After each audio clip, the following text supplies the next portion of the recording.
Muito bem, pessoal. Seja bem-vindo a mais uma aula de língua portuguesa. Eu sou o professor Nelson e essa é a nossa terceira live, nosso intensivão sobre as classes gramaticais. Hoje nós vamos começar a falar um pouquinho sobre os pronomes e os numerais. Esse será o foco da aula de hoje. Muito bem. Repetindo para você entender o que estamos fazendo, nós estamos trabalhando hoje com análise sintática. Perdão. Estamos trabalhando hoje com análise morfológica. O que é a análise morfológica? A análise morfológica nada mais é do que analisar a palavra separada da frase. Então a gente vai pegar cada trecho, cada pedacinho e a gente vai separar de forma isolada, separada. A gente fez na live passada, na segunda live, nós fizemos, ou na terceira, fizemos no domingo, dia 24, uma live sobre sujeito e predicado, que trabalha com análise sintática. Mas hoje nós falaremos aí sobre análise morfológica e trabalharemos com os pronomes. Você precisa saber o que é pronome. Os pronomes, eles são uma classe gramatical que representa ou acompanha o substantivo. Essa é a única função dele. Vai representar o nome ou acompanhá-lo, tá? Por isso que se chama pronome, ao lado do nome. Vamos usar pela lógica aqui. Nós iremos tratar sobre esses 7 itens aqui sobre os pronomes. Nós temos os pronomes pessoais, os pronomes de tratamento, os pronomes possessivos, os demonstrativos, os relativos, indefinidos e interrogativos. São esses nomes aí que nós iremos trabalhar. Primeiro, nós vamos trabalhar com os pronomes pessoais. Os pronomes os pronomes pessoais representam aí as pessoas do discurso. Então, quando você assistir a live sobre sujeito e predicado, você verá que é preciso saber as pessoas do discurso. E no vídeo sobre o predicado, nós trabalhamos detalhadamente quais são as pessoas do discurso. Mas aqui, os pronomes pessoais, eles se dividem em dois grandes grupos. Os pronomes pessoais do caso reto e os pronomes pessoais do caso oblíquo. Os pronomes pessoais do caso reto têm uma única função. A função dele na verdade são 3, né? A função dos pronomes pessoais tem de sujeito, a função de sujeito, a função de predicativo e a função de vocativo, tá? Esses itens aí sobre predicativo e vocativo nós trabalharemos numa próxima live, que são os termos acessórios e os termos integrantes, tá? Sujeito a gente já viu sobre os termos essenciais na live passada, tá? Então, pronomes pessoais do caso reto tem a função de sujeito, predicativo e vocativo. Os pronomes pessoais do caso oblíquo, eles vão desenvolver a função de complementos. E eles se dividem em duas grandes partes também. Os pronomes oblíquos tônicos e os átonos. Qual é a diferença, professor? A diferença é que os pronomes oblíquos tônicos não é acompanhado de preposição. Simples. E os pronomes oblíquos átonos, eles têm preposição. Vamos passar aqui para você entender um pouquinho. Está aí, ó. Os pronomes oblíquo e os pronomes do caso reto. Os pronomes do caso reto são o que a gente conhece aí na nossa língua do dia a dia. Eu, tu, ele, nós, vós, eles. São as pessoas da conjugação verbal. Lembra que a gente conjugou o verbo? Então, quando a gente conjuga o verbo, a gente... Perdão, desculpa. A gente precisa usar os pronomes do caso reto para a conjugação verbal, tá? E aí a gente tem as 3 pessoas do discurso presente no caso reto. Por exemplo, primeira pessoa do singular, eu. Primeira do plural, nós. A segunda pessoa do singular, tu. E a segunda pessoa do plural, vós. A terceira do singular, ele. E a terceira do plural, eles. Agora vamos para o caso oblíquo. Lembra que eu falei que os átonos, eles não são acompanhados de preposição e os tônicos, eles são acompanhados de preposição. Então, os pronomes oblíquos são esses: me, mim, comigo, na primeira pessoa, te, ti, contigo, na segunda, se, si, consigo ou alhe na terceira. Esses são do plural ou do singular. E nos e conosco. Olha, hoje está travando aqui, hein? nos e conosco, na primeira do plural, vos e convosco, tá? Na segunda do plural, e se consigo, os, as, lhes, na terceira pessoa do plural. Então, são esses os pronomes pessoais, galera. Uma dica que eu dou para você, você não precisa decorar. O que eu recomendo para os meus alunos? Leitura. Quanto mais você lê, mais você vai observando esses termos, mais você vai recebendo e tomando para si, tá? Então, minha recomendação hoje é leia bastante, tente identificar nas leituras, olha, este é um pronome oblíquo, ele está completando um verbo, está falando de quem? Então, quando você coloca em prática, você começa a aprender isso, tá? Você sabe que é o seguinte, ó, função do pronome é retomar um nome, tá? Ou substituir um nome. Então, quando eu utilizo o me, será que eu coloquei o exemplo? Daqui a pouquinho. O me, por exemplo, está substituindo o eu que falo, tá? Por exemplo, ele comprou o presente para mim. Mim está substituindo uma pessoa, seria o eu, tá? Para a gente entender isso aqui. Os pronomes de tratamento são bem simples, bem rápido, tá? É uma forma de se dirigir com quem estou falando, dirigir a terceira pessoa aí, e a gente sempre vai usar os verbos na terceira pessoa, tá? Para quem não entendeu o que é a terceira pessoa, ali ó, o ele, tá bom? Ou eles, tá? Então os verbos devem estar conjugados no ele ou eles. E uma coisa que eu falo para vocês, galera, é o seguinte: o pronome você e vocês, muita gente coloca livros, colocam aqui, ó, no lugar do ele, tá? No lugar do ele. O que eu acho? A minha opinião, tá bom? A minha opinião é a seguinte: eu não gosto de colocar o pronome você ou vocês lá na conjugação verbal. Alguns livros de português colocam. Eu não gosto porque confunde muita gente. Porque o você se fala, se refere à segunda pessoa com quem eu estou falando, mas a conjugação verbal é da terceira. Então, só para vocês saberem que o pronome você e vocês, os verbos devem estar conjugados na terceira pessoa. Os pronomes possessivos. Os pronomes possessivos, eles vão representar as pessoas do discurso, tá? Lembra que a pronome representa a pessoa, um substantivo? Beleza. Então, eles representam a pessoa do discurso, mas os pronomes possessivos vão dar a ideia, o sentido de posse, tá? A gente vai chegar aí uma questãozinha daqui a pouquinho, para você entender como é fácil de entender. Vamos lá. Quando uma pessoa está possuindo algo. Opa, quase que eu derrubo aqui minhas coisas. Vamos lá. Quando quando uma pessoa possui algo, a gente diz o seguinte, ó, se eu possuo algo, tá? E, e esse material é um só, eu posso dizer meu ou minha. Se é dois, meus ou minhas, você entendeu, né? Então, se sou eu que tenho este objeto, eu digo meu, minha, meus e minhas. Mas se a segunda pessoa com quem que eu estou falando, pertence a ela, eu digo, olha, teu, tua, teus, tuas. Um exemplo. Olha, este é o meu celular, este é o meu celular. Então pertence a mim.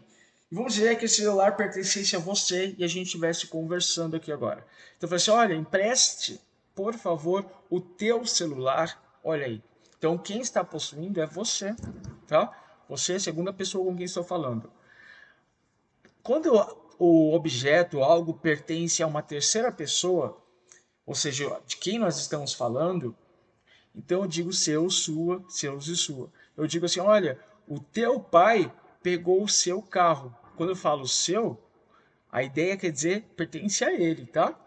Mas no dia a dia, as pessoas não têm tanta preocupação em dizer isso, em utilizar isso.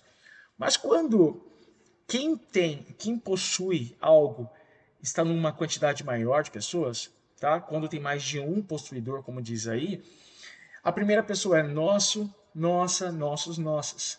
Este é o nosso país. Olha aí, é o nosso país, porque é o seu e o meu país, tá? Quando eu digo assim, ó, a vossa casa, ou seja, a casa pertence a você que está assistindo. Então eu digo a vocês, na verdade, a vocês que estão assistindo, plural. tá, professor? Não esquece disso, tá bom? E terceira pessoa, seu, sua, seus e suas. A terceira pessoa não tem diferença para o singular e o plural. Beleza? Show! Vamos ver aqui alguns exemplos, ó. Eu emprestei os meus livros e as minhas gravuras. Pertence à primeira pessoa. Nossa, olha aí, ó. Não sou da sua rua. Quando eu falo da sua rua, o sua pertence, a rua é de todos, tá? Por isso que eu não coloquei a tua rua, porque ninguém é dono de rua, é a sua rua. E nosso time, olha aqui que legal, eu esqueci de grifar aqui, né, galera? Olha aí, pronto, está grifado, perfeito. O nosso time, ou seja, o time pertence a nós. Tudo bem, galera? Tudo bem? O que é pronome possessivo? Só que tome cuidado, você deve tomar muito cuidado ao utilizar os pronomes possessivos, porque a gente pode ter algumas pegadinhas. Eu coloquei aí uma questão para a gente pensar. Vamos dizer o seguinte, você está em casa e aí essa frase é utilizada no dia a dia, tá? Para saber como é confuso se muita gente não souber usar. Você está na sua casa, aí uma amiga sua fala assim, olha, eu vi seu namorado com sua amiga no shopping. Ou eu vi a sua namorada com seu amigo no shopping. Quando eu digo isso, galera, quando eu digo isso, quem é amigo de quem? Amiga era de quem? Amiga era sua, ou tua, na verdade, né? O correto seria a amiga era tua, ou era dele, tá? Então, a gente teria que corrigir isso, tá? Então, qual deveria ser a forma correta, professor? Se a amiga era dele, se a amiga era dele, a gente poderia dizer o seguinte, ó. Vi teu namorado com sua amiga, ou seja, o namorado pertence com quem estou falando, pertence a você, vamos dizer assim, ou a namorada, a tua namorada, depende de quem está ouvindo, tá? E o seu amigo ou sua amiga, no sentido pertencer a ele. Tudo bem? Moleza, a questão de entender a aplicação dos pronomes possessivos. Teu, tua, teus e tuas sempre é com quem eu estou falando, pertence a ele, tá? Então é o seguinte, ó. Essa seria a forma mais simples e evitaria problemas, tá? Ah, mas e se a amiga for a minha? Eu digo o seguinte, ó. Vi teu namorado com tua amiga. Então quer dizer que o namorado dessa moça com quem estou falando e a amiga dessa moça que estou falando estavam juntos no shopping, tá? Então tem que tomar cuidado, tá bom? Beleza, vamos lá. Os pronomes demonstrativos. Como funcionam os pronomes demonstrativos? Olha, travou aqui. Os pronomes demonstrativos. Os pronomes demonstrativos, eles vão indicar aí a posição de alguém no tempo e no espaço, tá? E tomando essa pessoa aí como dizer assim, como alvo, tá? Tomando como relação às pessoas do discurso. Então é o seguinte, ó, se eu estou falando sobre um objeto no tempo e no espaço, eu vou relacionar esse objeto com quem eu estou falando, para vocês entenderem. Ó, por exemplo,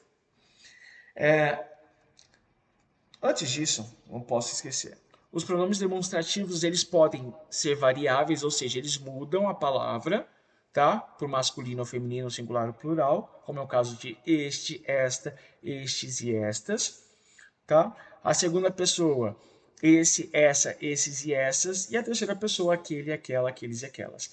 E o pronome que não muda, independente do masculino, feminino, singular ou plural, tá? Que é o isto, para a primeira pessoa, isso e aquilo.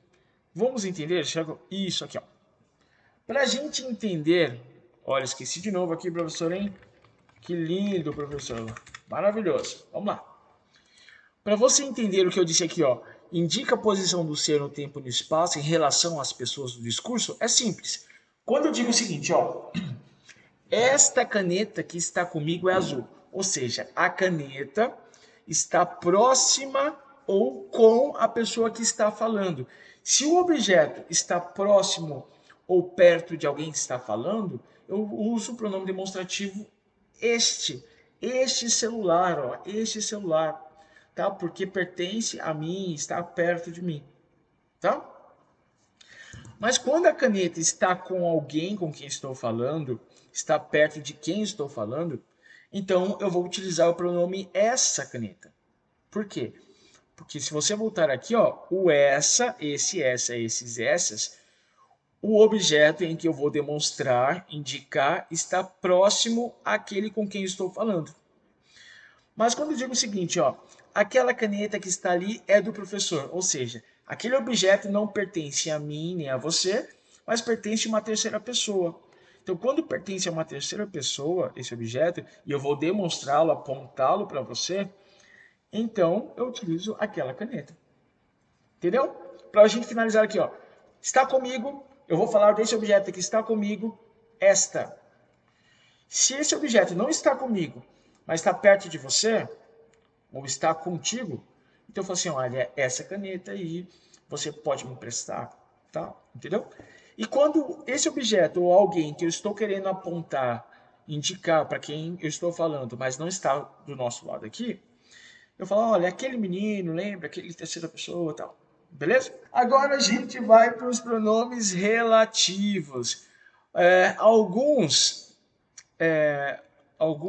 alguns alunos me procuraram e falaram assim, professor, por que você não faz uma aula sobre pronomes relativos? Bem, os pronomes relativos, galera, os pronomes relativos, eles vão ter a seguinte função. Retomam o nome da oração já citada, então eu tive uma oração e aí eu não quero repeti-lo, esse nome, então eu vou usar um pronome relativo, tá? E também projeta em outra oração, então quer dizer que eu vou juntar as orações e organizar a oração, tá? Vamos dizer assim, organizar a oração para não repetir. Então eu utilizo os pronomes relativos, tá? Para quem não lembra mais, esqueceu, a gente falou no início dessa live, os pronomes relativos, eles têm a função de retomar o nome, substituir um substantivo, tá? Então, os pronomes relativos, eles mudam. Eles são os variáveis e os invariáveis. Variáveis que a gente já viu que é aquele que muda a decorrer do gênero da pessoa, tá? Gênero da pessoa, isso. Oh, minha nossa. Vamos lá. Muda de acordo com gênero e número. Hoje, né? Hoje é dia. Como eu lembro no Acre uma vez não, sempre, né? Tem um apresentador de TV que fala assim: olha, a bruxa tá solta, quando sempre acontecer coisa errada. Agora aqui, a bruxa tá solta. Vamos lá. Variáveis. Então, o qual, a qual, os quais e as quais. Cujo, cuja, cujos e cujas. Quanto, quantas, quantos e quantas. São esses pronomes que mudam, os pronomes relativos. Invariáveis, a gente já sabe aqui que é o que, quem, onde e como. Ah, uma coisa. Qualquer dúvida, mande lá no bate-papo. Manda lá no chat que a gente vai responder as suas questões, tá?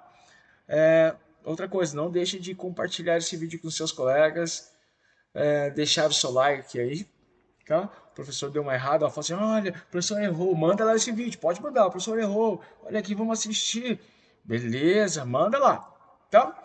Alguns exemplos, algumas dicas para a gente trabalhar aqui, tá? Para a gente entender como funcionam os pronomes relativos. Bem, o pronome quem é empregado com referência às pessoas. Então, se você vai falar de alguém, a gente precisa colocar o pronome quem, tá? Não conheça a garota de quem você gosta. Tem um detalhe ali no de quem que eu vou comentar agora. Os pronomes relativos virão precedido de preposição se o verbo precisar. Você sabe que tem alguns verbos que precisam de preposição, né?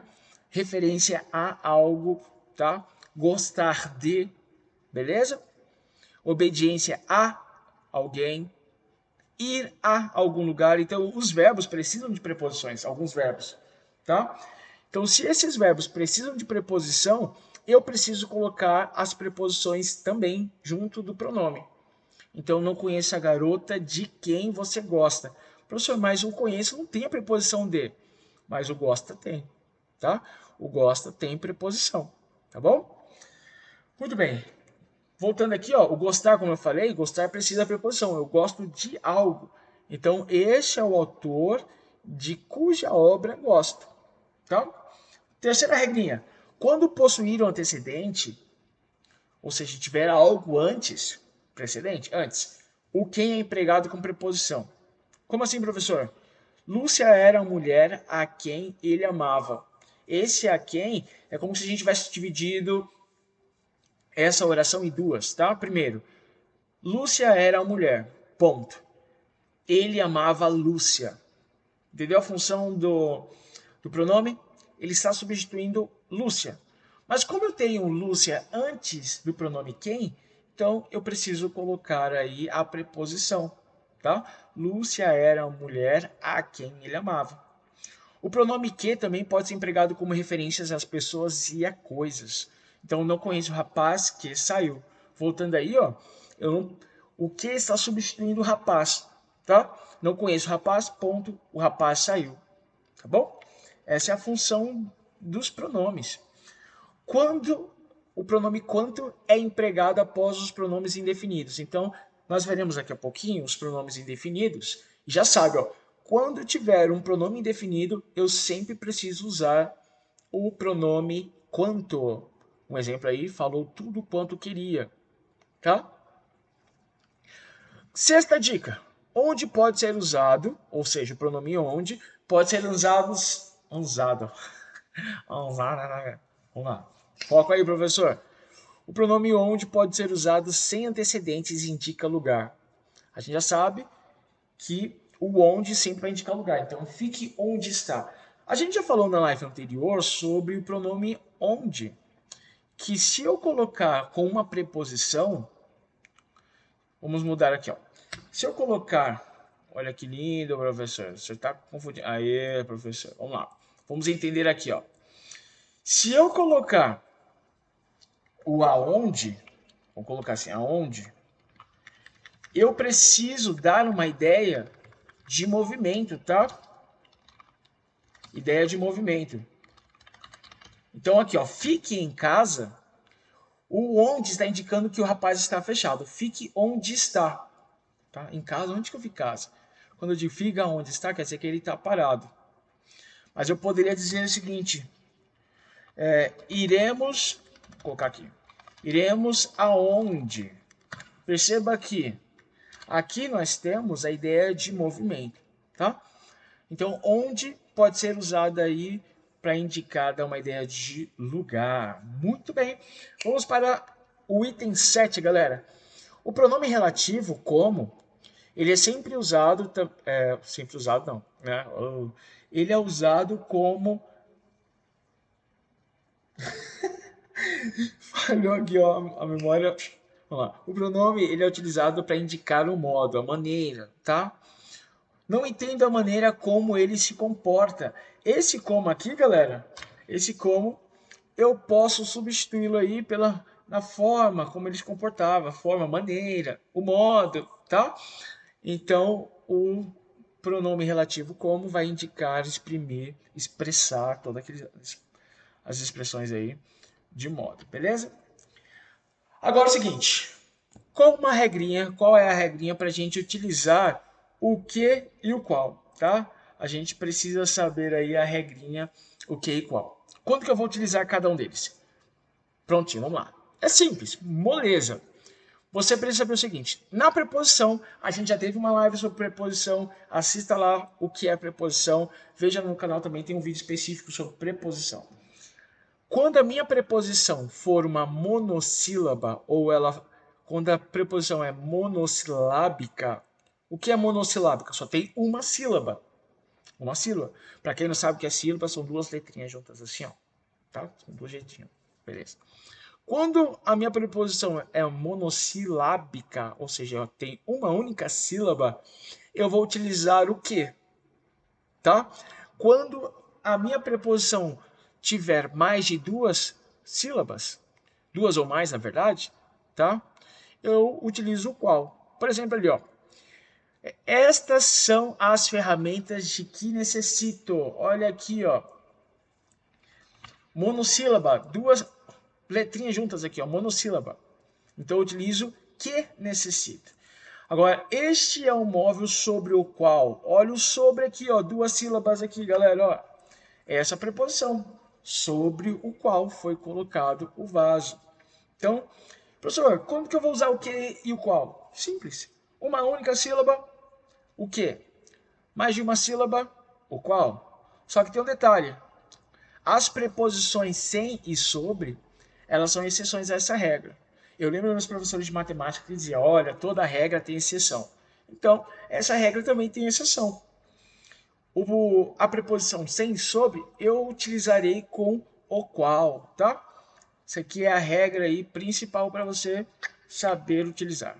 Os pronomes indefinidos, moleza, representa a terceira pessoa de modo vago e impreciso. Tá bom? São esses aí os pronomes indefinidos. Você não precisa decorar, tá? Só precisa entender que eles funcionam para deixar de forma imprecisa. Lembra que nós trabalhamos sobre artigo? A gente trabalhou uma live sobre artigo. E o artigo, nós temos o artigo indefinido, tá? Então eu posso utilizar dessa forma para a gente entender que os pronomes indefinidos, eles não deixam bem claro quem está falando. Por exemplo, eu posso dizer o seguinte, olha, alguma pessoa comeu a minha laranja. Quem comeu? Deixei vago, tá? Como a gente viu numa live anterior, ninguém é perfeito, ou seja, estou deixando de forma vaga sobre alguém, tá? E os pronomes indefinidos que são invariáveis são esses aqui. Algo, tudo, nada, alguém, ninguém, outro, tá? Beleza. Agora sobre os pronomes interrogativos, galera. Lembrando que você pode voltar esse vídeo, tá? Voltar várias vezes para entender. Se caso esteja falando muito rápido, né? Como a gente vive na cafeína. Então, você pode voltar e repetir, e eu tentarei falar um pouco mais devagar para você, tá bom? São esses aí os pronomes interrogativos. As perguntas eu posso fazer frases interrogativas diretas, deixo bem claro que estou perguntando as indiretas, tá? A gente não vai trabalhar sobre frases hoje, mas um geralzinho. Frases interrogativas diretas é quando eu te ligo assim, ó, quem pegou o meu papel? Então eu estou sendo bem direto, fazendo uma pergunta utilizando o pronome quem. Mas eu poderia dizer o seguinte, gostaria de saber quem pegou o meu papel. Não estou perguntando de forma direta, mas de forma indireta. Então são esses pronomes, os pronomes interrogativos. Respire muito bem. Acabamos agora a primeira aula sobre preposição. Preposição não, professor. Sobre pronomes. E começaremos agora. Seja bem-vindo aí à segunda aula de língua portuguesa sobre numerais, tá, galera? Sobre numerais, olha que legal. A gente verá a classificação dos numerais, o emprego, os numerais multiplicativos e os fracionários. Qual é a função do numeral, galera? Os numerais, eles indicarão uma quantidade exata de seres, tá? Quando eu falo seres, não falo somente pessoas, tá? Porque a gente sabe que existem os seres animados, os vivos, aqueles que têm vida, e os seres inanimados, tá? Por exemplo, uma pedra é um ser inanimado, mas é um ser, de acordo com a língua portuguesa, tá? E a posição em que ele ocupa. Posição a gente vai ver daqui a pouquinho. Muito bem. Que legal. A classificação dos numerais. Nós temos 4 classificações dos numerais. Os numerais cardinais, que indicam uma determinada quantidade, tá? Por exemplo, eu tenho uma maçã, 2 maçãs, 3 maçãs. E os ordinais, que indicam uma ordem, uma sequência, tá? Ok, primeiro, segundo, terceiro e quarto. Moleza. Os numerais são os mais fáceis, galera. Simples. Cardinais, quantidade determinada, exata, tá? Ordinais, uma sequência, uma ordem, tá bom? Beleza. Um exemplo aí, ó. Assino apenas um jornal e 2 revistas. Quantidade determinada, tá? Por exemplo, na segunda corrida que disputaram, foram os primeiros colocados. Olha, uma ordem, tá? Uma sequência, beleza? Os multiplicativos indicam a multiplicação de seres, tá bom? Por exemplo, quando eu tenho 2 elementos aqui juntos, eu falo duplo, 3, triplo e assim por diante, tá? Eu vou multiplicar isso. Beleza? Os fracionários indicam uma parte igual de uma divisão de um todo, tá? Partes iguais na divisão de um todo. Então eu peguei a pizza, coloquei 8 partes ali, eu fiz uma fração, aula de matemática, tá? Beleza. Então eu coloco meio, terço, quarto, um quinto, onzeavos e assim por diante, tá? Um exemplo aqui, ó. As mulheres protestam contra a dupla jornada de trabalho. Dupla, um numeral multiplicativo, tá? Ou seja, vou multiplicar por 2. Adiou 2/3 do preço ao reservar a mercadoria. 2/3, tá? Também é um numeral fracionário. 2/3 que é 2/3, tá bom? Beleza. Como eu vou empregar os pronomes? Pronomes? Professor, os numerais. Ó, isso que dá a trabalhar dois assuntos, né, galera? Vamos lá. Como eu vou empregar os numerais? Primeira dica. O numeral, antes de um substantivo, ele deve ser lido como ordinal. E após um substantivo, como cardinal. Tá bom? Então, essa aí, ó. Segunda casa ou casa 2, segunda maratona estudantil. Dica: numeral antes de substantivo, como ordinal. Após, cardinal. Dica 2. Quando eu vou falar sobre papa, sobre reis, sobre séculos, ou vou falar de uma parte de uma obra, um caso particular, eu vou utilizar a seguinte regrinha. De 1 a 10, eu preciso colocar como ordinal, tá? 11 diante como cardinal. Por exemplo, século I, século II, século III, século IV e assim por diante, até o século X. E depois, século XI, XII, XIII, tá? Papa I, Papa II, Papa III, Papa X, Papa XI, XII, tudo bem? Luís XIV, Luís XV, olha aí. Então essa regrinha é moleza. O substantivo que eu vou falar, ele é um papa, ou é um rei, ou é século, ou uma parte de uma obra. Até o 10 eu vou utilizar o ordinal. 11 diante eu vou utilizar os cardinais. Dica número 3, galera. Nós temos aí o coletivo de numerais, né? Alguns gramáticos utilizam esse conjunto de coletivos numerais, tá? Quando eu tenho, por exemplo, um conjunto de 12 coisas da mesma natureza, eu chamo uma dúzia, tá? Não precisa ser só de ovos. Você fala, me dá uma dúzia de laranjas. Pronto. Uma dúzia de celulares. Olha aí que legal, né? Rico, né? Dinheiro, ó, dinheiro. Então, o conjunto de 12 coisas eu chamo de dúzia. Milênio, conjunto de 1000 anos. Novena, conjunto de 9 dias. Quarteto, conjunto de 4 coisas ou seres. Tá? A gente conhece muito aí no meio musical, o quarteto seriam 4 pessoas cantando, tá bom? Século, conjunto de quantos anos? Ah, século, 100 anos, né? Um conjunto de 100 anos. Semestre, conjunto de 6 meses. Aí tem bimestre, tá? E assim por diante. Beleza? O que são os coletivos numerais? Muito bem. Terminamos aqui a nossa live de hoje. Muito obrigado. Não deixe de se inscrever nesse canal, de compartilhar. Deixa o seu recadinho. Professor, eu não entendi aquela parte que em umas próximas lives a gente estará respondendo as suas questões. Ah, professor, eu queria saber o que é oração, isso e aquilo. Pode pode deixar lá no bate-papo, pode deixar um comentário, o que você gostaria de saber, quais são as suas dúvidas que nós estaremos tentando resolver, tá? A gente não é prepotente em resolver tudo, a gente tenta, tá bom? Muito obrigado por ter participado dessa transmissão. Um beijo e até a próxima.